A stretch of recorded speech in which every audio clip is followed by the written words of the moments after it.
The military doesn't just have economic power, though. They also kind of run the government. Like, Pakistan has elections, and in 2018 they voted Imran Khan in as leader. But in August of 2022, the military decided they'd had enough and basically ran him out of office. They installed new leadership, but those new leaders have largely been puppets of the military.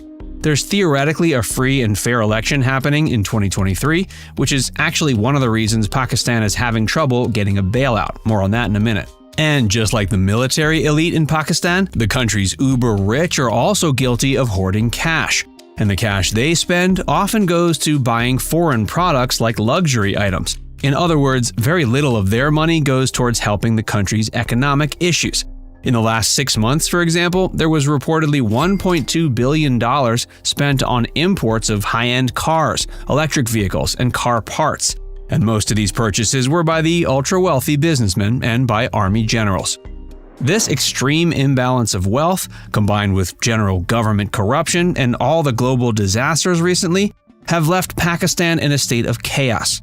Basic medicines are unavailable, food prices are at an all-time high, gas prices are soaring, and inflation in general is at 31.5%, which is the highest it's been since 1974. The value of the PKR, the Pakistani rupee, has plummeted down to about 278 PKR to $1. That's an all-time low.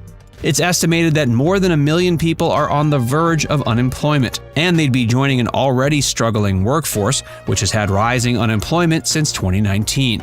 It's presumed it'll get to about 8.5% in 2023. There's also been a rise in terrorism, potentially fueled by dissatisfaction from the economic collapse. There were 58 terrorist incidents alone in January of this year. To fight all these trends, the government needs cash, and often the easiest place to get it is via bailouts from global banks like the IMF and the World Bank. This has worked in previous years for Pakistan.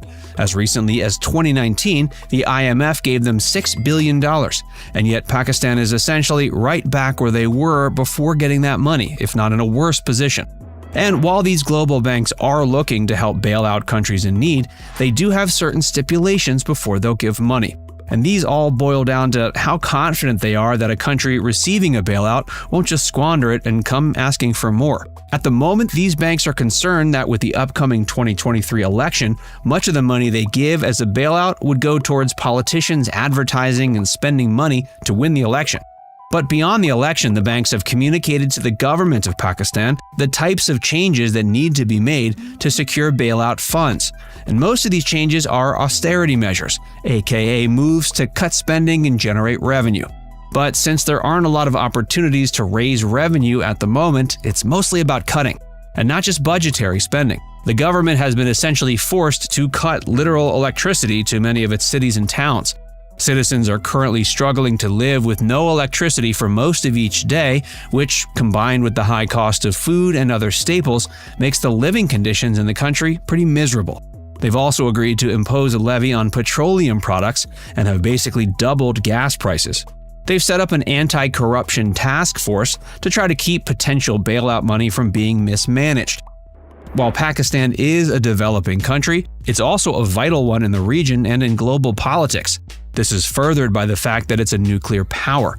So if it were to fully default and have its economy collapse, it would be really bad news on a few fronts. Some experts argue it would potentially cause a domino effect on other developing countries around the world, who are still dealing with the negative effects of the pandemic, the invasion of Ukraine, and more. That would mean millions of people descending into poverty and dying.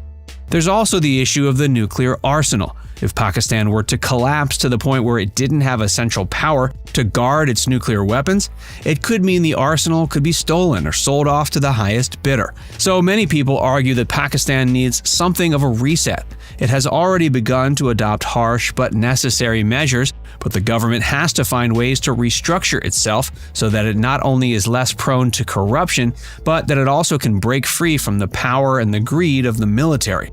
Sadly, all of these types of moves will likely result in at least a decade of lost growth, as well as a serious backtracking of any recent progress they've had in education, healthcare, and other sectors. Plus, as people suffer through these potential changes, it'll only cause more unrest, terrorism, and general unhappiness. TBH, I wish I could just lend Pakistan like $20 billion and get them back on track. But to quote my accountant, why are you wasting my time with these phone calls? So I guess that means I don't have it. Have any thoughts on the economic collapse? Pop them in the comments section.